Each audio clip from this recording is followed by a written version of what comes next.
जिस तरीके से रेलवे ने ही 151 करोड़ रुपए पीएम केयर में दिए हैं, उसकी अपनी कमाई साल भर की 250 करोड़ से ज्यादा की नहीं है, जो नेट प्रॉफिट रेलवे के पास आता है। यह कौन सा वायरस है? इससे क्यों डराया जा रहा है? और अगर डराया जा रहा है, और अगर यह डर है, और अगर यह सच है, तो फिर लॉकडाउन के भीतर शराब की दुकान खोलने का मतलब क्या था? क्या प्राथमिकता है? जरूरतें क्या है? न्यूनतम जरूरत क्या है? सरकार उसे कैसे पूरा करेगी? कौन सा सिस्टम है? कुछ भी नहीं है इस देश के भीतर में। तभी तो बहस चल रही है कि जो माइग्रेंट मजदूर है, जो अपने घर पहुंचना चाहता है, उससे रेलवे किराया ले रही है। और हमने भी कभी इस रूप में अध्ययन नहीं किया था और जाना नहीं था कि इस देश के भीतर दवाइयों से ज्यादा शराब की दुकानें हैं। इस देश के भीतर सबसे ज्यादा लाइसेंस फीस कहीं से मिलती है सरकार को, तो वह शराब की दुकान बांटने को लेकर मिलती है। इस देश के भीतर किसी एक प्रोडक्ट से सबसे ज्यादा राजस्व कमाई अगर होती है राज्यों की या केंद्र सरकार की, तो वह शराब बेचकर होती है। इस देश के भीतर सबसे ज्यादा मौत अगर होती है तो वजह शराब ही है। और देखिए, लॉकडाउन जारी है और इन सब के बीच जब यह ऐलान हुआ कि शहर शहर, नगर नगर, जिले जिले और राज्य राज्य या समूचे देश में अब शराब की दुकानें खुल जाएंगी, तो जिस तरीके की कतार नजर आने लगी, उसमें एक बड़ा सवाल यह था, क्या इस देश के भीतर में मौत से किसी को डर नहीं लगता है, या मौत शायद हर कोई अपनी हथेली पर लेकर चलता है? तो फिर किस बात का डर है? यह कौन सा वायरस है? इससे क्यों डराया जा रहा है? और अगर डराया जा रहा है, और अगर यह डर है, और अगर यह सच है, तो फिर लॉकडाउन के भीतर शराब की दुकान खोलने का मतलब क्या था? क्योंकि जहां भी दुकान खुली वहां पे कोई सोशल डिस्टेंसिंग तो दूर की बात है। इस तरीके से था, लगा जैसे कोई हाट खुल गया है।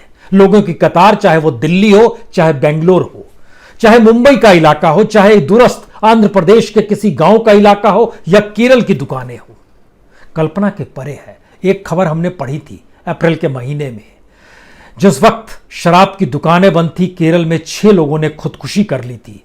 उम्र 40 बरस से कम थी, 18 से ज्यादा थी। इस देश में 18 के बाद लोग शराब पी सकते हैं। लेकिन आज इस बात का जिक्र हम आपसे क्यों कर रहे हैं? क्योंकि जो इस देश के भीतर का सच है वो बेहद डराने वाला है।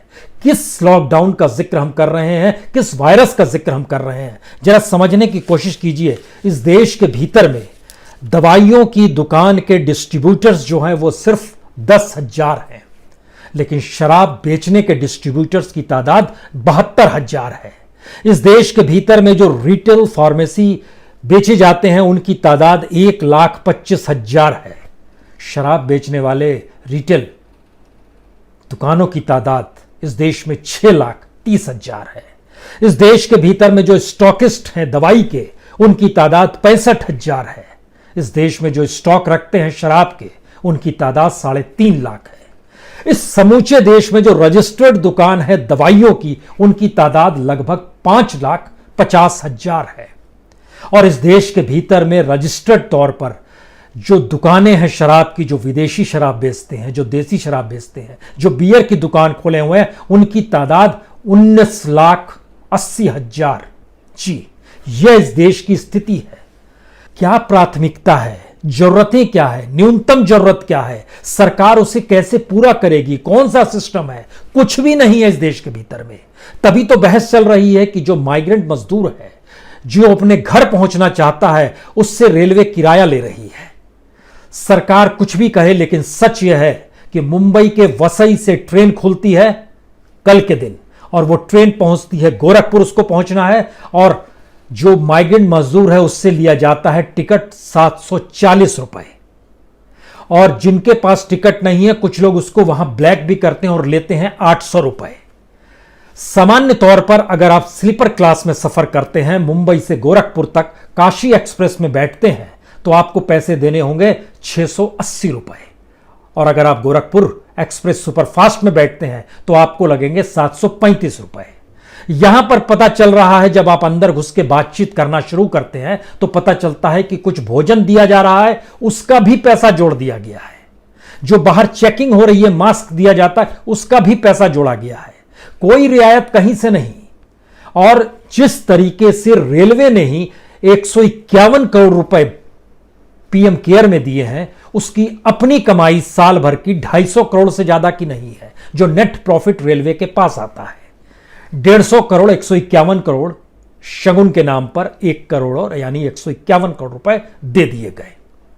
लेकिन रियायत देने के लिए देश के भीतर की स्थिति, अगर इस देश में 1000 ट्रेन एक साथ चले तो रेलवे पर बोझ पड़ेगा सिर्फ 100 करोड़ का, क्योंकि एक ट्रेन चलाने में मैक्सिमम खर्चा जो आता है वो 10 लाख रुपए का आता है।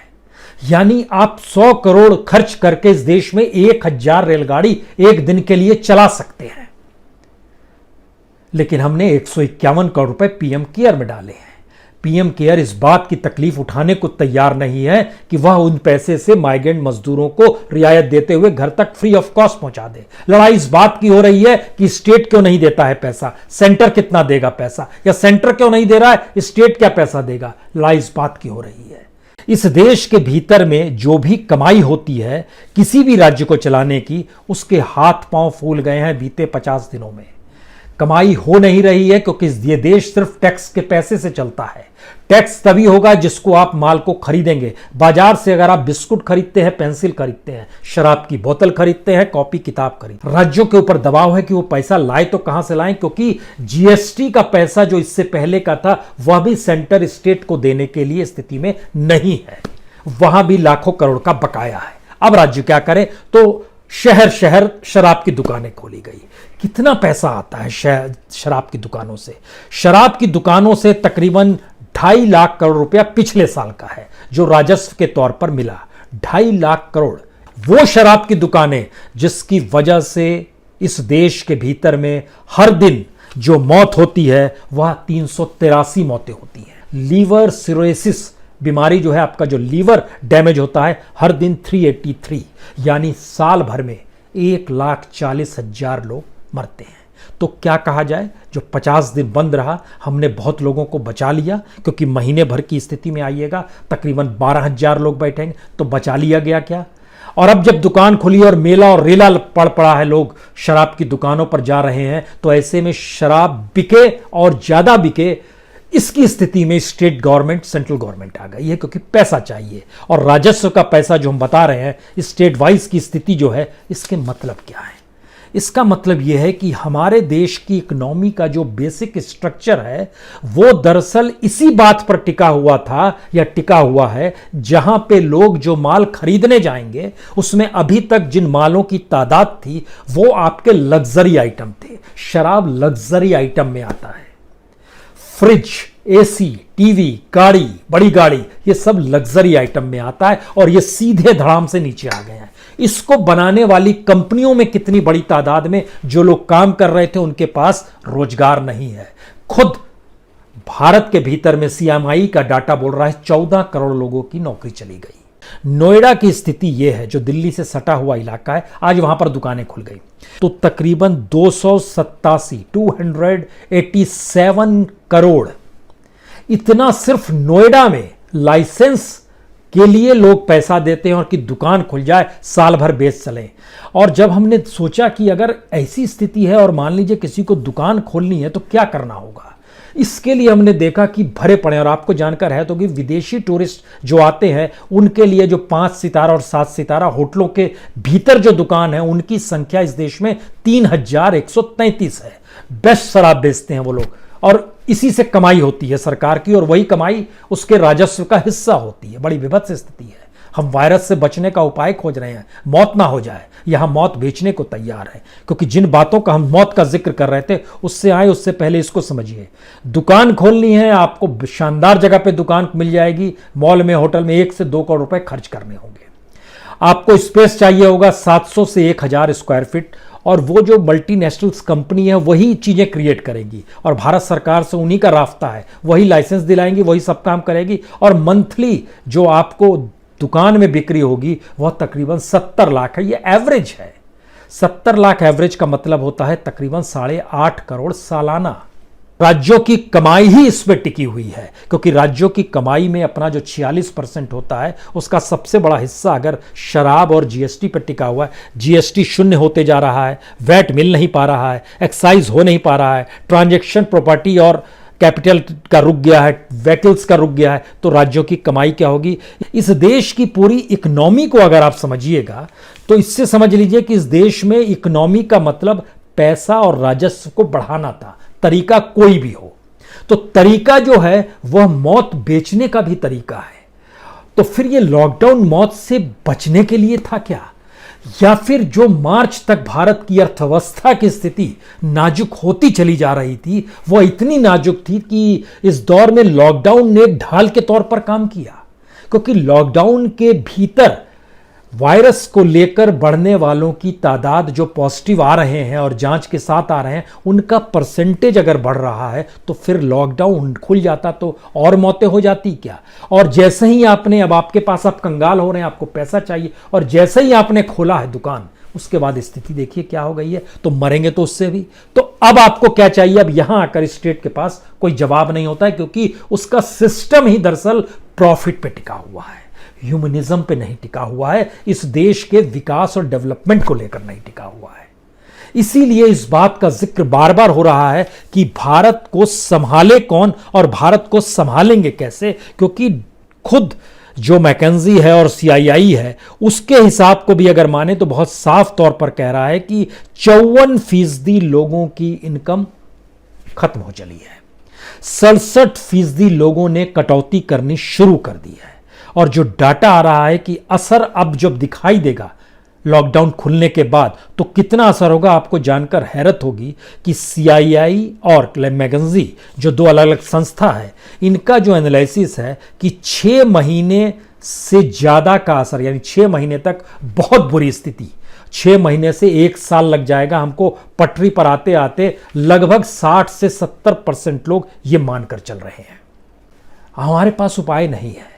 तो क्या शराब की दुकान इसलिए नहीं खोली गई क्योंकि राजस्व का जो आंकड़ा है वो तो सिर्फ 2.5 लाख करोड़ का है, और अलग अलग राज्यों का आंकड़ा जो हम बता रहे हैं वो कहीं 25,000 करोड़, कहीं 20,000 करोड़, कहीं 10,000 करोड़। क्या इसलिए खोली गई कि लोग शराब पी के चीज़ों को भूलना शुरू कर दें, या उस मेंटल एस्पेक्ट में चले जाएं जहां पर इस बात का चिंतन और सोचना बंद कर दें कि दरअसल इस देश का सिस्टम और इस देश की इकोनॉमी और इस देश को इकोनॉमी और सिस्टम को चलाने वाले लोग जो हैं वो कितने नाकाबिल हैं, ये बातों का जिक्र ना हो, उन्हें सोचा ना पड़े कि दरअसल नौकरी चली गई तो क्या हुआ, किसी तरीके से शराब पीना शुरू कर दें। क्या ऐसी स्थिति इस देश के भीतर में आ गई है? लग तो यही रहा है, क्योंकि जब आप इस देश के भीतर का एनालिसिस शुरू करेंगे तो आपके सामने कोई प्रोडक्टिव वर्क नजर नहीं आएगा कि आखिर इस देश में सरकार काम कर कैसे रही है। हमने सोचा इस दौर में कुछ तो होगा जो चीजें अनुकूल हुई होगी, तो जानकारी मिली कि इस देश में किसान जो है वो फर्टिलाइजर खरीद रहा है, और फर्टिलाइजर की स्थिति इस देश के भीतर में अब बिकनी इतनी ज्यादा हो गई है कि लगभग वो 50%, 48% तक ज्यादा बिक रही है अप्रैल के महीने में। यानी खेतीहर किसान और मजदूर जिसके लिए 2 जून की रोटी की जरूरत है, वह अपनी उस पूंजी को लगा रहा है जिससे आने वाले वक्त में कमाई हो, और दूसरी तरफ जो एक बौद्धिक तबका है, शहर में रहने वाला तबका है, जिसके पास पैसा है, जो समझ रहा है कि नुकसान हो जाएगा, जो समझ रहा है कि वो अगर कल आवाज उठाना शुरू कर दे शहर शहर में तो फिर मुश्किल हो जाएगी इस सिस्टम को संभालने वाले लोगों को, तो वो चुनौती ना दें। तो क्या ऐसे में दुकानें खोली जा रही हैं? क्या इस तरीके की स्थिति आ रही है? क्योंकि राजस्व कोई इतना ज्यादा भी नहीं है कि जिसके जरिए समझा जा सके कि इसके जरिए देश को आप संभाल लेंगे, क्योंकि स्थिति लगातार बिगड़ी हुई है। हमारे पास एक टेलीफोन आया कि हम लोग चेन्नई से चले हैं और आंध्र प्रदेश के राजमुंद्री में आकर अटके हैं और हमें झारखंड जाना है। 10 लोग साइकिल से चले, 6 दिन में वो पहुंचे राजमुंद्री में, वहां उनको पकड़ लिया गया कि आपको आगे नहीं ले जाने देंगे। चेन्नई से राजमुंद्री तकरीबन 600 किलोमीटर, हर दिन 100 किलोमीटर साइकिल चलाकर वो वहां तक पहुंचे। साइकिल क्यों नहीं छोड़ सकते थे? दूसरा रास्ता नहीं था, और साइकिल ही शायद उनकी जिंदगी की सबसे बड़ी संपत्ति है। और राजमुंद्री से भी झारखंड तक पहुंचना, जहां उनको जाना है, वो देवघर या गोड्डा का इलाका है, वहां तक पहुंचने की स्थिति में लगभग 1300 किलोमीटर सफर और करना है। ये कौन सी स्थिति में देश है जहां पर इस तरीके की परिस्थितियों को भी जिया जा रहा है और इस देश का कोई इंफ्रास्ट्रक्चर इस देश के बहुसंख्य तबके के लिए खड़ा ही नहीं है। चाहे वो रेलवे हो, चाहे वो बस हो, चाहे वो भोजन हो, चाहे भोजन के पैकेट्स हो, या मास्क हो, या फिर मेडिकल जांच की स्थिति हो, नहीं खड़ा हुआ है। यानी हमने कोई इंफ्रास्ट्रक्चर क्रिएट किया ही नहीं है, और जो भी क्रिएट किया है अब हम उसको ध्वस्त करने की स्थिति में आ गए हैं। आरबीआई कह रहा है कि बैंकों के कुल एसेट का जो एनपीए था वह अभी 9.1% था, यानी तकरीबन 9.5 लाख करोड़, जो कि इस साल होते होते लगभग 20 से 25 लाख करोड़ हो जाएगा। यानी 20 से 25% एसेट एनपीए में हो जाएगा, जहां से पैसा लौट ही नहीं सकता है, और उसी जनता का सारा पैसा बैंक में है। खासतौर से जो शहर में रहने वाले हैं, जो जनधन के मातहत नहीं है, शराब पीने वही निकले हैं। वह सोचने की स्थिति में क्यों नहीं आ रहे हैं कि दरअसल इन चीजों को इस वक्त अगर ठीक नहीं किया गया तो आने वाले वक्त में और त्रासदी होगी। कोई सोच क्यों नहीं रहा है? सवाल ये इकोनॉमी को अब संभालने का नहीं है। लगता ऐसे है कि अब सब चीज ध्वस्त ही कर दो तो ज्यादा ठीक रहेगा, क्योंकि जब इंडिविजुअल लेवल पर लड़ाई होगी तब यह बात आएगी कि सिस्टम गड़बड़ है। लेकिन सामूहिकता के साथ अगर स्थिति इस देश के भीतर में ऐसी आ जाएगी तो कहा जाएगा ये तो पॉलिटिकल तौर पे चीजें चल रही है, इसके पीछे कोई विचारधारा खोजी जाएगी। तो सोचने वाले लोगों को कुंद करो, शराब पिलाकर कुंद करो, नशे के नाम पर कुंद करो, और यह नशा कुछ भी हो सकता है। यह शराब तो एक प्रतीक है। अगर इस स्थिति में यह देश आ रहा है और इस स्थिति में लोग इसमें शरीक हो चले हैं, ये जानते समझते हुए भी कि कल हेलीकॉप्टर ऊपर से फूल बरसा रहा था और आज भी मजदूर पैदल साइकिल पे चले जा रहा है, कल रेलवे की टिकट कटा रहा था तो पैसे देने पड़ रहे थे, आज कहा जा रहा नहीं नहीं हमने तो मुफ्त दिया। यानी झूठ फरेब की पूरी स्थितियां इस देश के भीतर में अगर इस तरीके से रेंग रही है, शराब रास्ता नहीं है। संभव हो तो बायकॉट कीजिए।